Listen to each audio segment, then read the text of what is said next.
Om Namo Bhagavate Vasudevaya.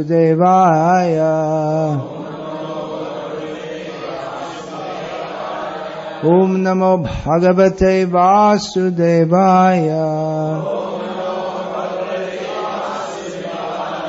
Om Namo Bhagavate Vasudevaya.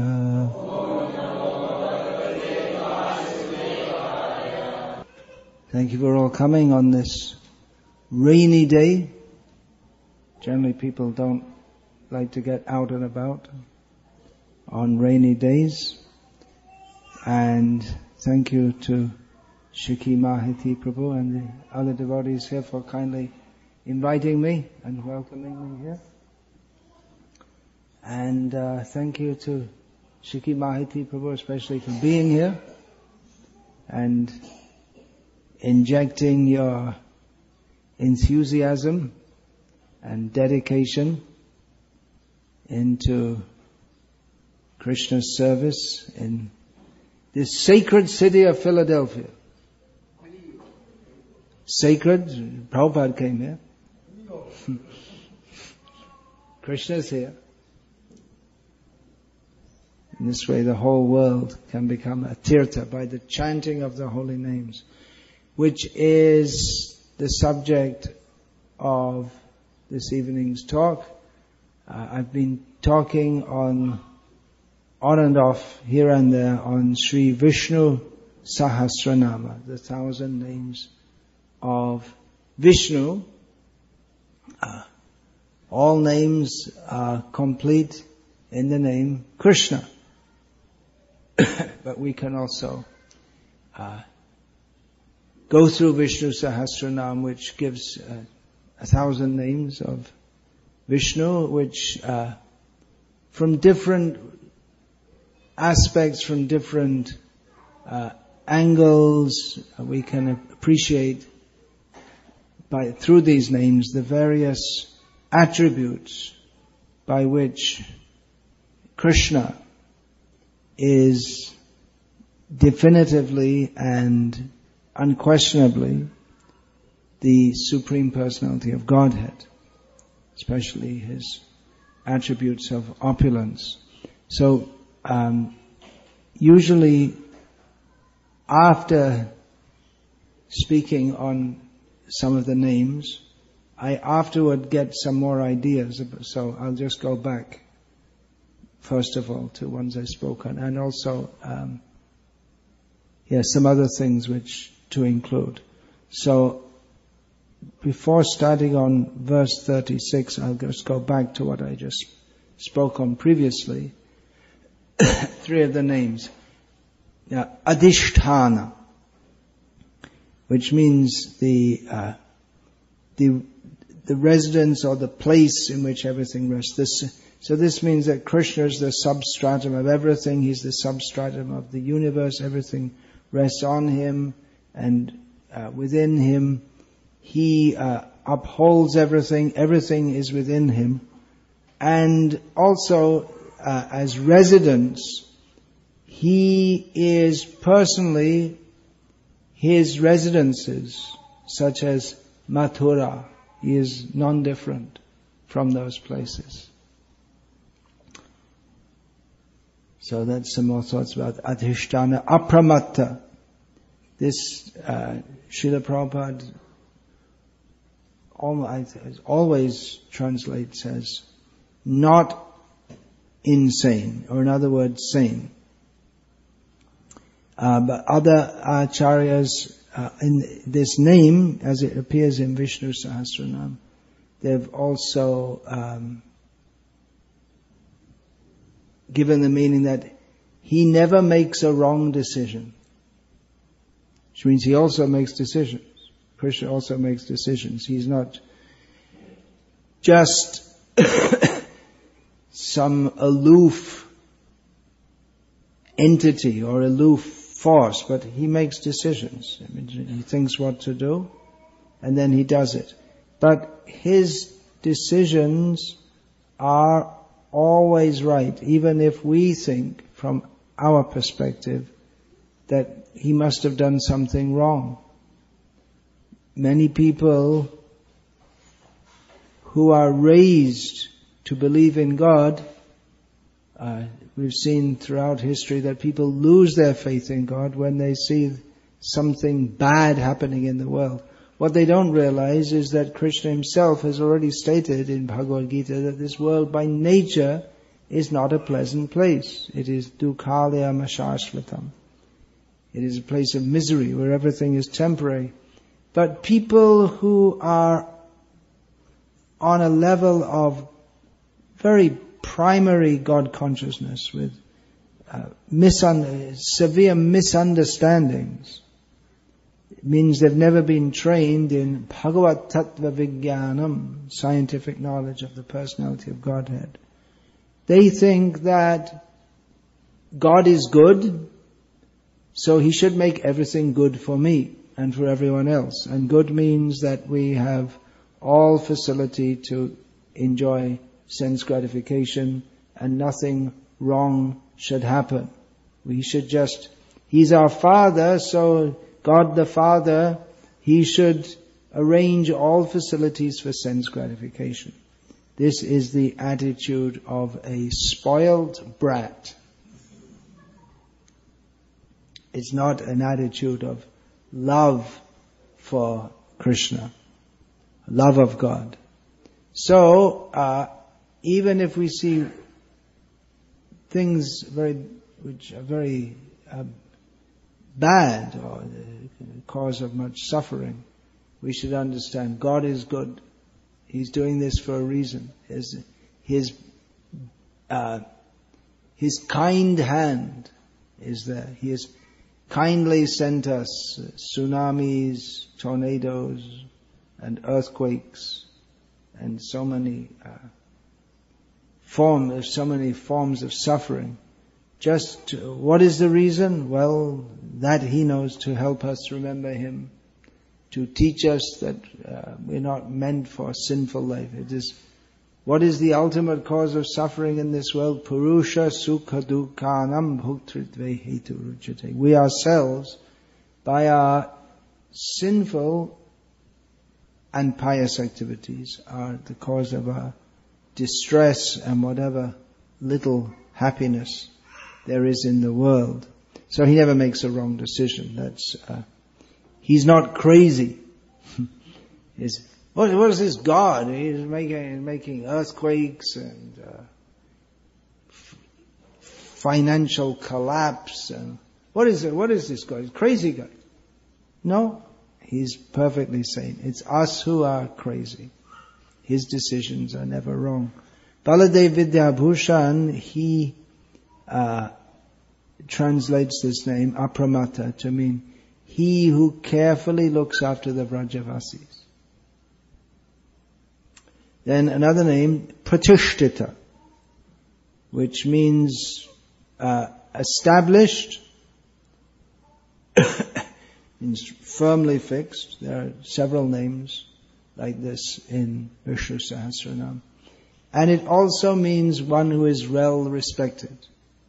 So we find in Sri Chaitanya Charitamrita that Chaitanya Mahaprabhu warns aspiring Vaishnavas about the desire for pratishta, labh, puja, pratishta, profit,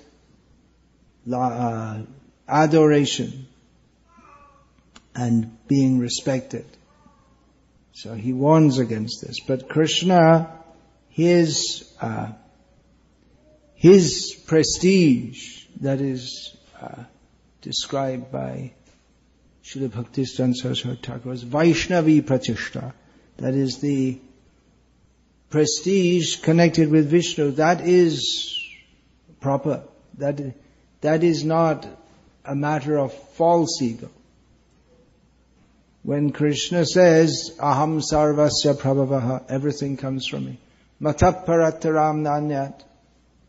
Kinchid asti dhananja. There's nothing and no one greater than me, even slightly.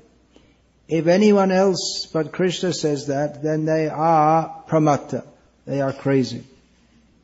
And extremely egoistic. But when Krishna says that, He's just stating a fact. That's all. He is supreme. So that is his egoism, but it's not false egoism. It's correct. It's correct for Krishna to say so. So, Krishna is established in his own glory. He's established by himself. We hear people saying, I'm a self-made person. But Krishna, he is just like that. He is eternally supreme. There's no cause for him becoming great. It's not that he was raised in a poor family, but he did a lot of yoga and then he became God.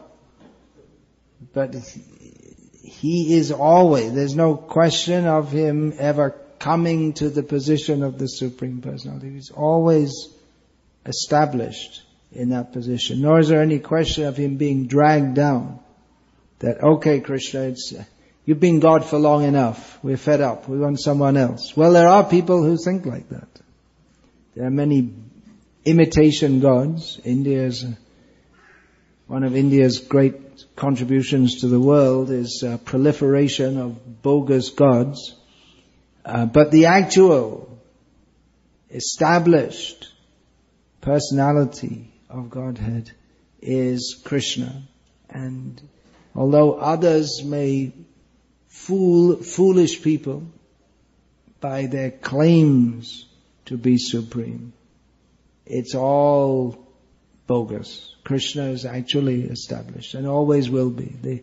All these so-called great people, they come and they go. They may appear to be very solidly fixed in their position, but it's just temporary. Big, powerful leaders, big, powerful countries. The United States of America, big, powerful country, won't remain so forever. It may seem like that, but the history of the world is that of some person or some country becomes very big and then it collapses. But Krishna is not like that. He's always the Supreme Personality of Godhead. That he's respected, that Baladev Vidyabhushan, he also gives the meaning of this, that among all the cowherd boys in Vrindavan, Krishna is respected because he's the son of Nanda Baba, he's the big shot in Vrindavan. Please take this away from your feet, yeah. So, going on to verse 36, and name 329, Skanda. This is a name of the name Skanda is well known as the name of the demigod, otherwise known as Kartikeya Subramanyam Guha in Tamil, where in Tamil Nadu the worship of him is most prominent, known as Murugan or Shanmugan, which is from the Sanskrit Shanmukha, who has 6 heads, and many names like that. But all the names of the demigods, they're borrowed names from Krishna. Just like Indra means king. Who is the real king? Krishna. Shiva means auspicious. Who is most auspicious? Krishna. So the name Skanda literally means, well, there are several meanings. The one that is closest to the name Skanda, who is the commander-in-chief of the forces of the demigods for destroying the demons, was begotten by Shiva and Parvati for that purpose. So the closest meaning is that of attacker, one who attacks. In Bhagavad Gita, in describing his vibhutis, his opulences as manifested in this world, Krishna says, Senaninam aham Skandah. Among the soldiers, I am Skanda. So he who attacks, or it literally it can mean he who dries up. In other words, he who destroys. He dries up the enemy, takes all the juice out of them. Another meaning is one who jumps or hops like a grasshopper. So we could use our imagination to think, well, everything comes from Krishna. Another meaning is effusion. He is an effusion of bliss, of bhakti, of love for his devotees. Another dictionary meaning is he who is the worshipable god of thieves. So everyone can worship Krishna, although stealing is not generally recommended. He dries up and destroys. Well, Krishna is very much seen as an attacker and a destroyer of all the demons, and he comes to this world. That's one of the stated purposes of Krishna for coming to this world. Vinashaya tadushkritam. He comes to this world to destroy the wicked. Ete changsha kala pungsa krishnastu bhagavan swayam indrari vyakalam lokam hridayanti yuge yuge. Bhagavatam describes that all the forms of the Lord, among whom Krishna is the original form, they appear in various ages for the sake of subduing those who are enemies of Indra and enemies of the demigods. Another meaning, because the Sanskrit words can be, those who are expert, they can draw various meanings by looking at various roots. So different acharyas are given the meaning that Skanda can mean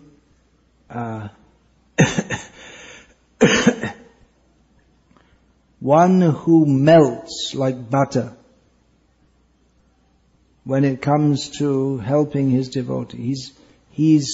Although he's a powerful attacker who destroys the demons, he can kill huge and powerful armies of the demons.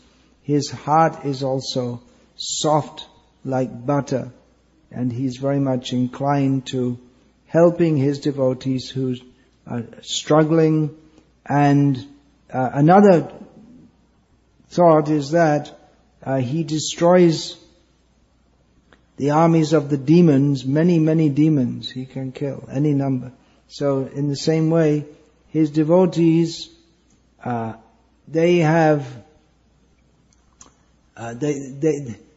who are aspiring to be devotees, they may have many demon-like desires and bad thoughts within their mind, but Krishna can destroy them all.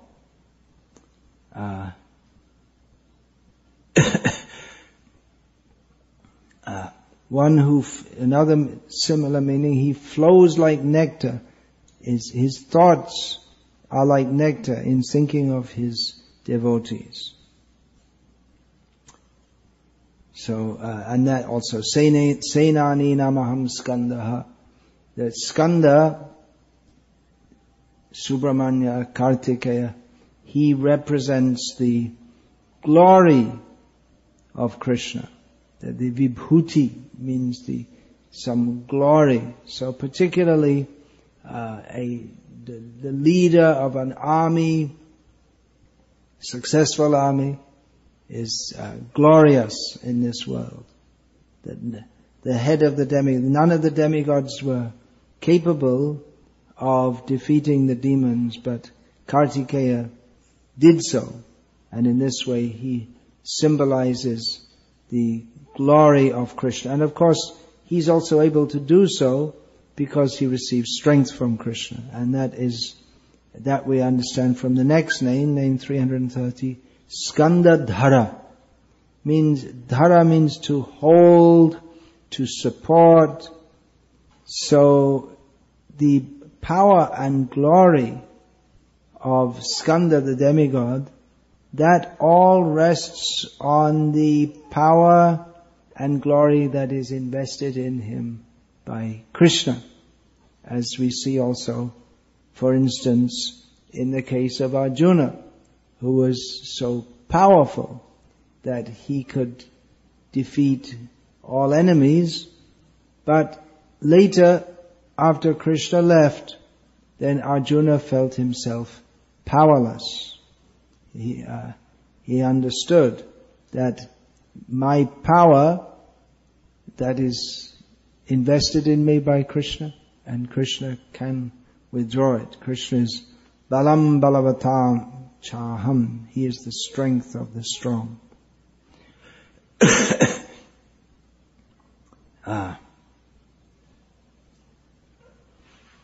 So Krishna, he withers up, dries up, or destroys the demons, and he also invests strength in the demigod Skanda. So another meaning of Skanda, given by Shankaracharya, who's also made a commentary on Vishnu Sahasranama, is a dharma. So in this sense, Skanda dharah, name 330, means he who upholds the path of dharma. So this is a very important consideration. Again, we find in Bhagavad Gita, Krishna, he comes to this world to uphold dharma. Yada yada hi dharmasya glane bhavati bharata abhyutanam adharmasya tadatmanam srijamayaham paritranaya sadhunam vinashaya tadushkritam dharma samsthapanarthaya sambhavami yuge yuge. In every age, Krishna appears whenever there is a decline in dharma and an increase in adharma. Krishna appears, he uplifts the devotees and destroys the demoniac, reestablishes the principles of dharma. But I won't get into it. It's a very important topic, but I won't discuss it more now because similar names appear within Vishnu Sahasranama. So this has already been discussed. So another name 331, Dhuryah, which means the support or the supporter. One of the meanings for the word dhur is load. So he bears the weight. So literally, he bore the weight of the Mandara hill as Kurma. Yeah, we can't imagine how how the Supreme Lord appears in the form of a tortoise. Do you get tortoises wandering around in this area? I was just in North Carolina and I saw one. We were crossing the street. I thought maybe that's an escaped pet tortoise, but I was told that they're just normal around here. And the devotee, as we drove in such a way that the two wheels went in such a way that we didn't kill the tortoise, but I was told that the pious, God-fearing people around there, they're mostly all Christians in the south, in the country especially. When they see a tortoise on the road, it's a sport for them to drive their car over them to kill them. So nasty, yeah? So nasty. So, he appears in that form, and he supports the huge mountain. And for him it's very pleasant. It's just like someone may have their back massaged and there's some pressure is there, but that relieves that pressure when someone is giving a heavy massage, that relieves the tension. So similarly, the tension in the muscles of the back. So similarly, Kurmadev, the Supreme Lord, in the form appearing as the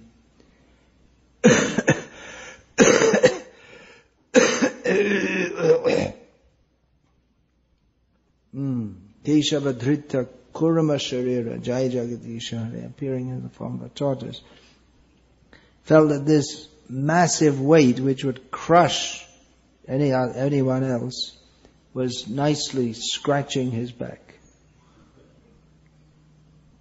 So he supported the Mandara mountain. And of course he's the support of everything.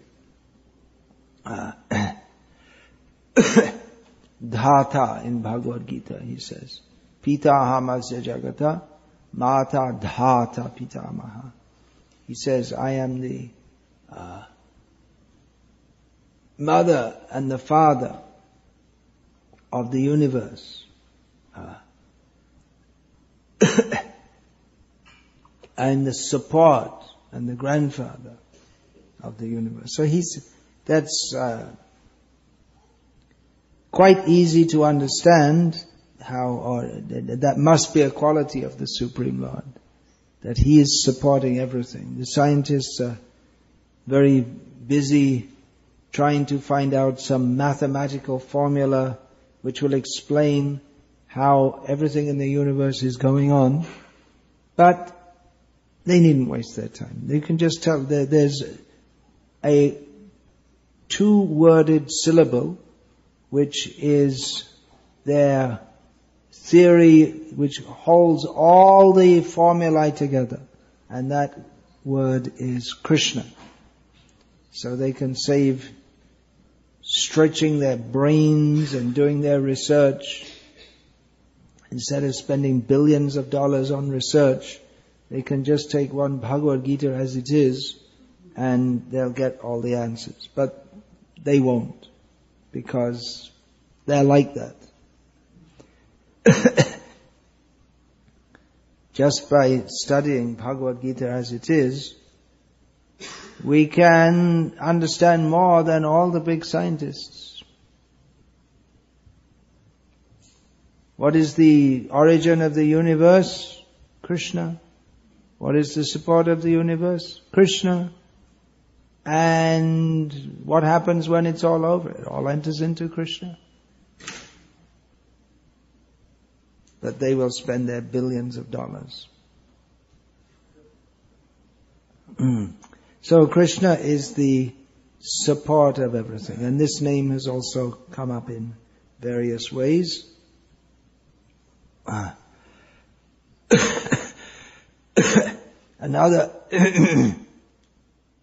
Another meaning is dhur.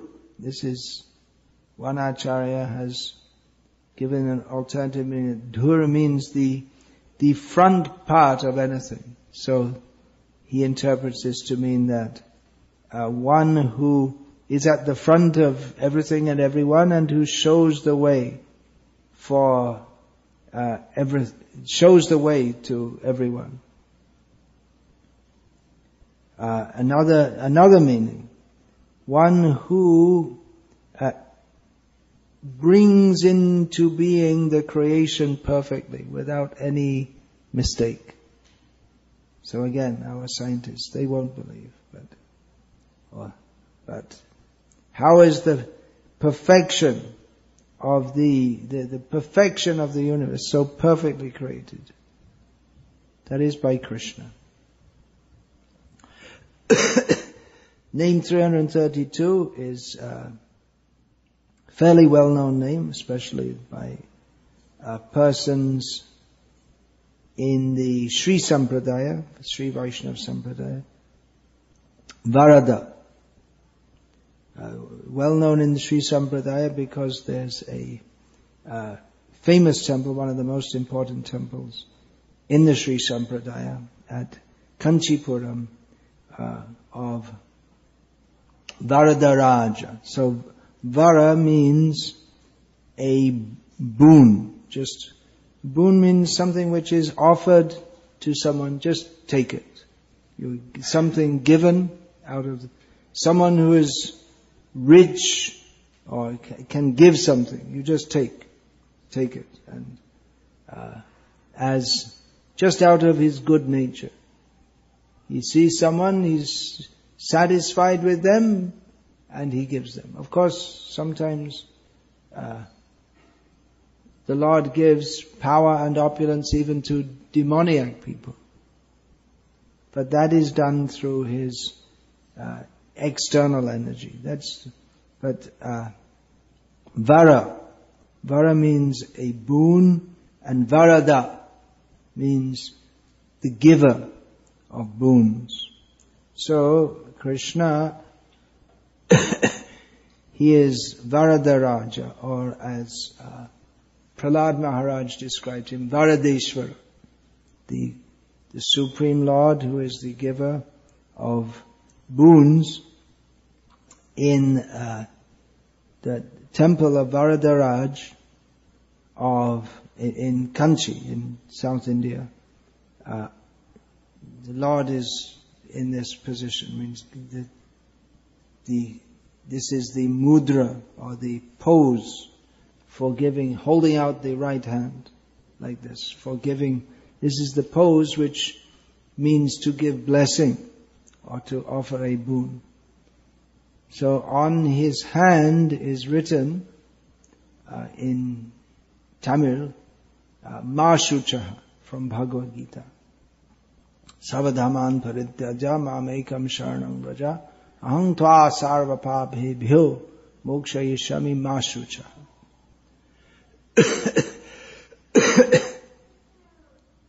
Krishna says, in what is known in the Sri Sampradaya as the Charam Shloka, the best or the highest of all the verses.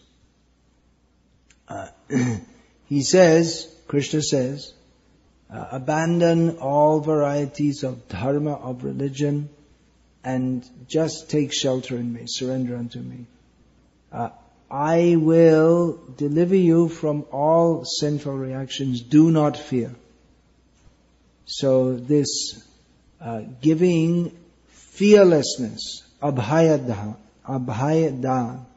the giving of fearlessness, this is understood to be the greatest benediction, the greatest boon that the Supreme Lord gives. There are many things we can ask Him for, but any material boon that we receive from Him, such as dhan, jan, sundari, wealth, followers and popularity, beautiful woman, that simply prolongs our existence in this material world.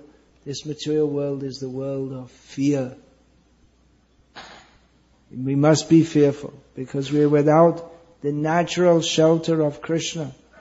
Without that shelter, we come to the world of birth and death. We come to the world where everyone is in competition, not in cooperation. Everyone is in competition, trying to exploit the situation of this material world for their sense gratification, which means to control others, engage them in one's service and to try to avoid being engaged by others. It's basically a nasty place. Bhayam dutiyad viniveshata syat ishadapetasya viparaya smritihi. This world is described as the world of fear. It's not our actual position, it's a duplicate position. We become absorbed in a wrong kind of consciousness due to our neglecting the Supreme Lord. Our consciousness becomes opposite to what it should be. So this is the world of fearfulness, and Krishna offers the benediction of fearlessness. But there's some condition that we have to consciously take shelter of Him. We can't have His protection and be independent of Him at the same time. It doesn't work. It's not possible. There are certain terms and conditions. If we reject Krishna and want to enjoy separately from Krishna, then we can't also be sheltered by Him. We're in a different consciousness where we don't want to be with Krishna. So Krishna gives us fearlessness, relief from this material world by speaking Bhagavad Gita, the conclusion of which is, come to the fearless position. Arjuna was fearful that he wasn't afraid of the fighting, but he was afraid of committing sin. But Krishna assured him that if you just follow me and do what I say, you will be freed from all sin. There's no question of, if you act on my order, there's no question of being affected by any sinful reaction. So this is Krishna's best benediction. And if we want other things from Him, He can give also. He can give whatever He likes. If we want material gains from Him, He can give us. But as the best of the givers of benedictions, of boons, then He's not very much inclined to give material boons. Therefore there are demigods who do that on behalf of Him. We can also go to Krishna for material boons, but generally materialistic people, they're attracted to worship of demigods because they get from them Kangshanta karmanang siddhim yajante hadevataha kshipram hi bhavati loke siddhin bhavati karmaja. By performing following the path of karma kanda, pious activities, worshipping the demigods, people who desire what they consider to be perfection in this material existence, they worship demigods and they get quickly what they desire. But the effect of getting what they desire is that again they have to die, again they have to suffer. They never get actual happiness. So we see that Krishna, He is very much inclined to give boons to His devotees. He gives, for instance, there's Sudama, well-known Sudama. Well, he went to visit Krishna on the behest of his wife to get some wealth. He didn't want wealth. He was already rich with love of Krishna. But his wife wanted it, so even though Sudama didn't ask, he gave. Sudama gave him some broken rice which isn't fit to give anyone. Or rather, he brought it, but he didn't want to give it, but Krishna took it anyway. that just Krishna took it. Why did Krishna take it? Not that he particularly wanted that food, but he wanted to take something from his devotee, some offering of love. And in exchange, well, not really in exchange, but in exchange for the love that Sudama expressed, pure love for him, then Krishna gave him, all right, your wife wants that, then you take it. And for Sudama is no difference. Before having wealth and after having wealth, his thought was completely absorbed in Krishna. He wasn't at all swayed or distracted from his worship of Krishna by that wealth. There's another Sudama in Mathura. When Krishna entered Mathura, there was a florist. And when he saw Krishna and Balaram, he offered them beautiful garlands. So Krishna, he told this Sudama that you will live very nicely as long as you're in this material world, and then you will enjoy the boon of eternal life in the spiritual world. So if we can offer with love to Krishna some simple thing, some flower, Krishna will be very satisfied.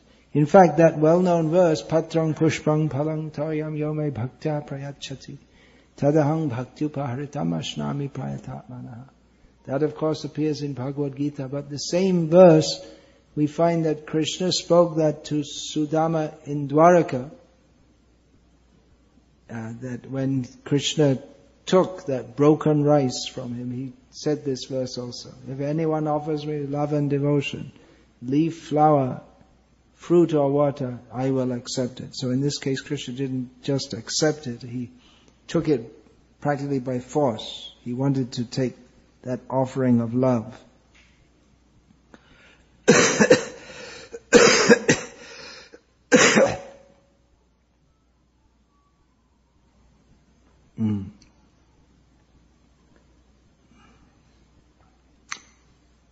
So Krishna is always, he's superior to us. That we should understand. But he's superior means that he's not a crushing despot, but he's very kind, and he always looks to his subordinates. How can they be benefited? And he's always ready to give them whatever they need. That is the difference between Krishna and the demigods.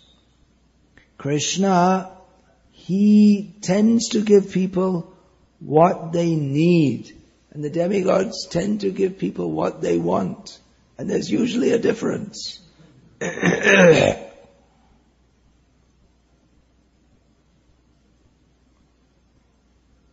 We don't know what we need, and therefore we want not only that which we do not need, but that which is detrimental to us. Srila Bhaktisiddhanta Saraswati Thakur coined a phrase, apaswartha parayana, which means being very much attached to that which is against our self-interest. Isn't that madness? You very, very much want something which is very bad for you. That is the position in the material world. So Krishna, he is Varadah, he gives that which we need. But it may not be that which we immediately like. So sometimes people say, don't worship Krishna. If you want to worship Krishna, you worship him at the end of life. If you want moksha, you can worship Krishna, but don't worship him now. Now you worship Shiva and enjoy this world, and later you worship Krishna. So, but this kind of religiously trying to trick God and have your cake and eat it program, it doesn't work. One cannot develop pure love for Krishna by trying to outmaneuver him. One has to surrender to him.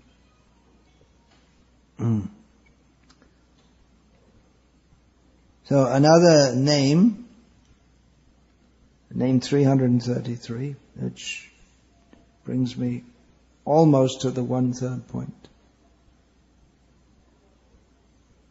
is Vayu vahanah. Vayu means air, and vahana means the carrier of.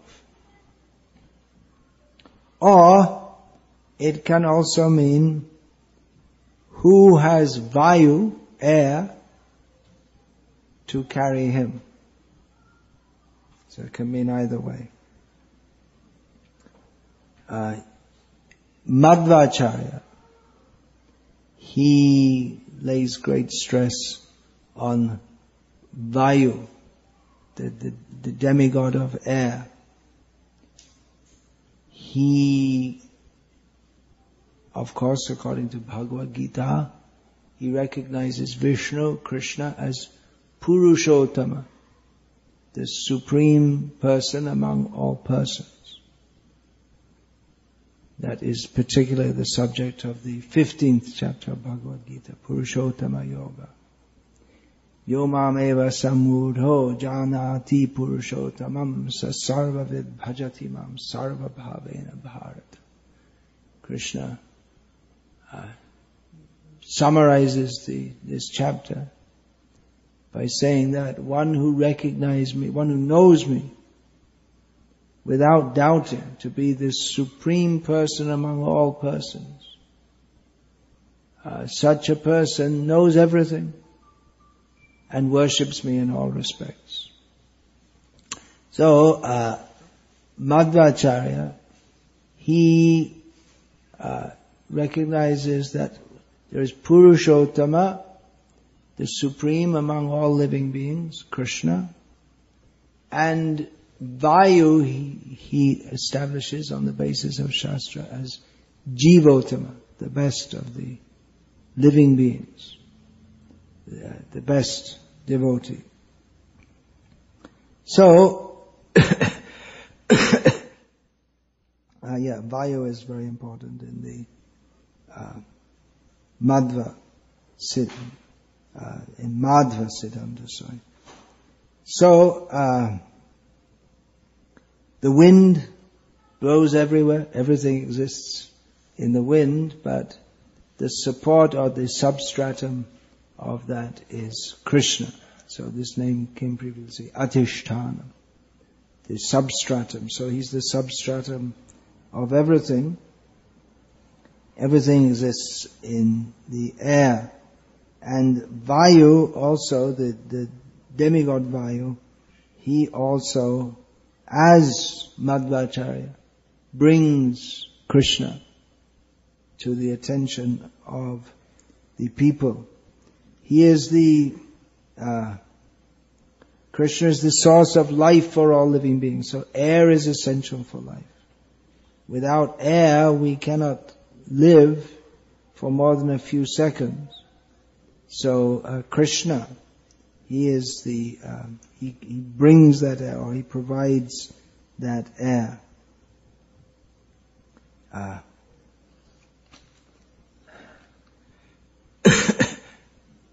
Another name of Krishna is Prana, which means the life breath. So that's similar. He is the life breath of this world. Now, Shankaracharya, he gives the meaning of this name that Bhagavan, Krishna, controls the atmosphere in the 7 regions of space. And then Radha Krishna Shastri, another commentator, describes these 7 regions which are controlled by the 7 sons of Kashyap and Diti, who are called the Sapta Maruta. Maruta is another name for air or wind. So the regions in space. According to Vedic understanding, the air is everywhere throughout the universe. There are different kinds of air. The term air may not correspond exactly to the understanding of air as in modern science. So there are these different regions, there are different airs within them, the regions of the universe. There's the space between the earth and the clouds, that between the clouds and the sun, the space between the sun and the moon, the space between the moon and the stars, the space between the stars and the planets, the regular planets, up to the heavenly planets, and beyond that there are the planets of the great rishis, the great sages. So there's another kind of air between that. And Krishna, he controls the air, he oversees everything. According to the Vedic understanding, which we accept as factual, that it's because of these kinds of air that controls all the different objects in space. Not as is thought by modern scientists that it's gravity and then everything is moving, just continuing motion since the Big Bang. A lot of problems with gravitational theory. They didn't find enough mass in the universe, so they had to invent dark matter, 96% of the universe. We can't see it, touch it, taste it, smell it, feel it, or anything yet, but it must be there, because without that our theory of gravity falls to pieces. Seems like a very strange science. Okay, I'll finish there.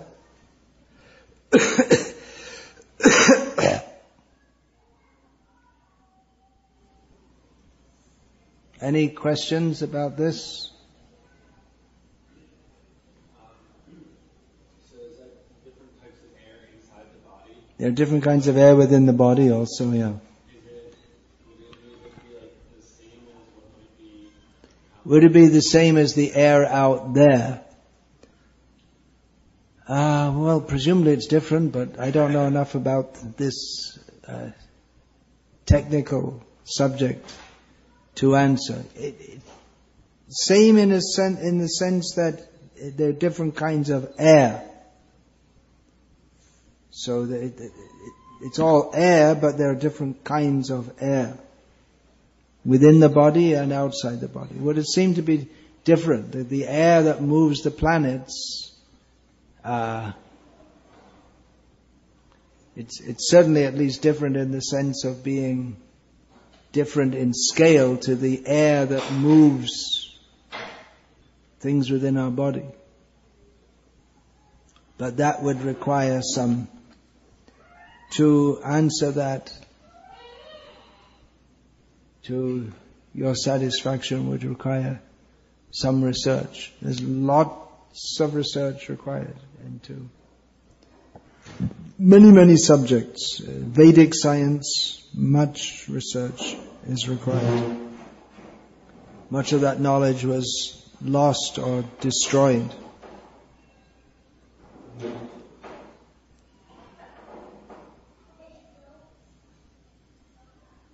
Yeah, anything else? But for us, anyway, for most people, we don't need to know all the technical details. We simply need to know that Krishna is the root of everything. Krishna maintains and sustains everything, and ultimately Krishna destroys everything. So for most people, technical knowledge is not required. That may be for a few specialists. Yes, please. Hare Krishna. Sometimes you mentioned, sometimes we hear that Shiva is the greatest devotee, or Narada is the greatest devotee, and sometimes Vayu is the greatest devotee. And how should we... Who is the greatest devotee? Well, it matters who you ask.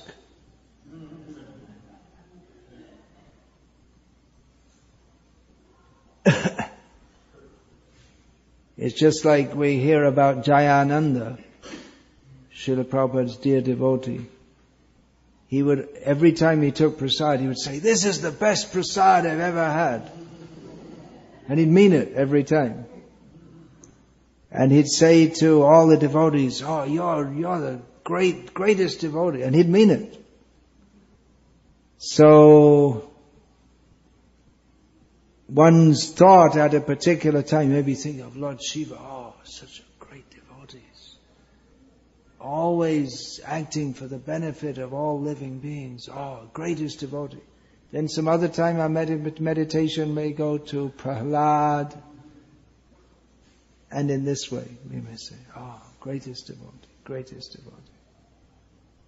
That is elaborately dealt with in Brihad Bhagavatamrita, where the conclusion is that the Vrajavasis are the greatest devotees. If we want to examine in a technical way,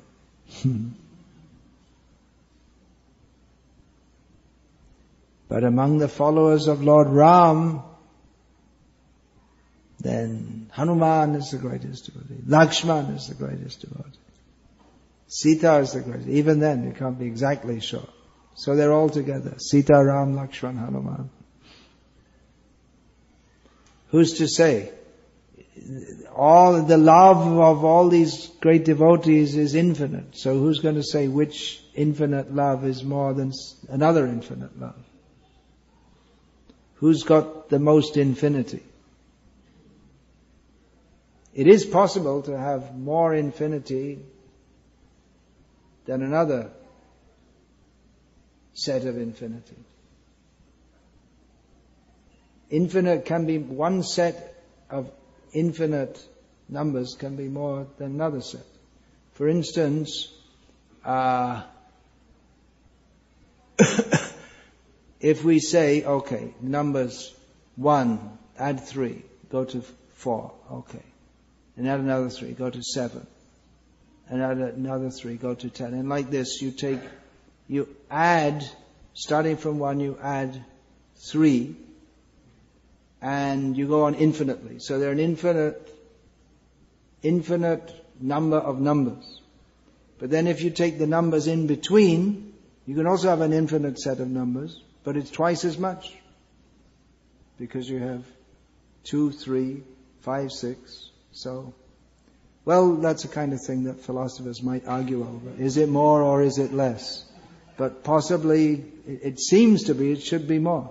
However, if you go to the same number, if you calculate the same number of sets, then you're going to find in the numbers in between you have double, even though they're both infinite. Anyway, it's the kind of thing that philosophers talk about. But better they just talk about Krishna, rather than getting their mind all washed up like this. So who's the supreme? Lord Shiva is the best Bhakti. It says in Srimad Bhagavatam. There you go. And if you go to Ram Bhaktas, they'll say Hanuman's the best. And then someone may say in Vaikuntha, they may say Lakshmi is best. Here comes Vishnu on Garuda. Garuda is the best.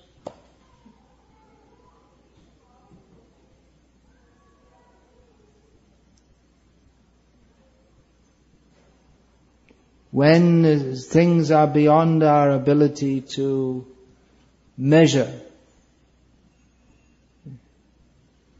then what can we say? We say they're all the best. None of them are lacking.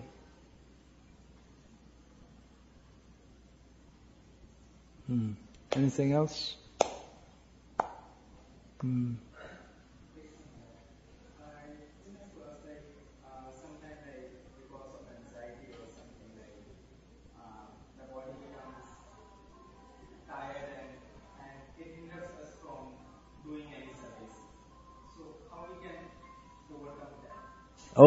Overcome anxiety. How can we overcome anxiety? Don't have a cell phone. That's a good start. And as I think 4 times already cell phones went off, you could kindly turn them off, and then I'll be in less anxiety. How to get free of anxiety, that was discussed. Ma shucha, do not fear. Take shelter of Krishna, then there's no anxiety. That's the answer. You're not satisfied with the answer. Sorry. That's what Krishna says. I can't say anything more than, I don't know anything beyond that. You can try taking a pill if you want. There are plenty of people who take pills to get free from anxiety, but it's not as good a formula as Krishna's. Take shelter of me, Krishna says. I will deliver you from all fear. So that's your answer. Yes, please. How we can develop that strong faith and conviction that Krishna is going to take care of everything. How do we develop that faith and conviction? It's a commonly asked question. How do we advance in devotion? Well, earlier this day, I was listening to a lecture by Srila Prabhupada, where after the lecture, he was asked a similar question. How do we develop enthusiasm and sincerity in devotional service? And Srila Prabhupada gave the example that if you associate with drunkards, then gradually you'll become like them, you'll become a big drunkard. So the point he made was that you associate with devotees, then gradually you also become an advanced devotee. So all these kind of questions. How can I be sincere? How can I be humble? How can I be determined? One generic reply to all of them is associate with those devotees who have those qualities, and sangat sanjayate kamaha. By association one's desire develops.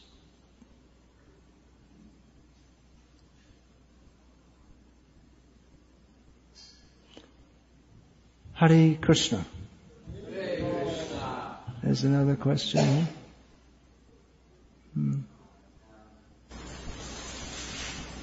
I don't have several times that you also mentioned that generally when people who worship demigods, they get results faster, and while those who worship demigods, they get the result faster, but they also get the result of punarapi jananam, punarapi maranam. They also get the result of repeated birth and death. So what's the use? Antavattu palang teisham tad bhavatyalpamedasa. They get a result, but it doesn't last very long. So they're not very intelligent. If you want to worship demigods, you can. We're not saying you can't, but it's not very intelligent to do so.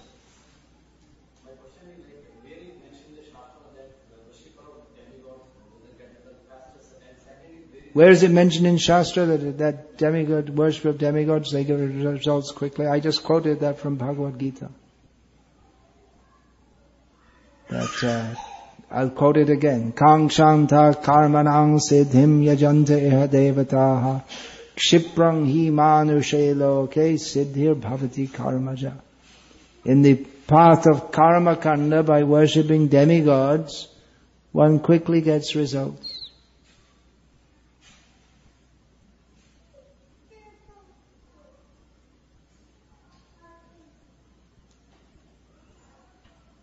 Quickly get it, and you quickly lose it also.